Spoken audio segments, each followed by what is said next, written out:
abonu goni biyako, abonu goni biyako,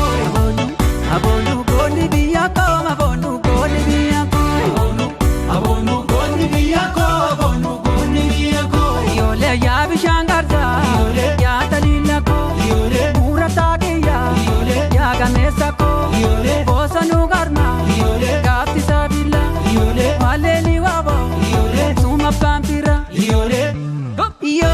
ni yol, yenaro miro, abayalada, yero gonijo, karana mamat, karama labat, umalam nigen, wabonam mabat. Abonu goni biyako, abonu goni biyako, Abonu goni biyako, abonu goni biyako, abonu goni biyako, abonu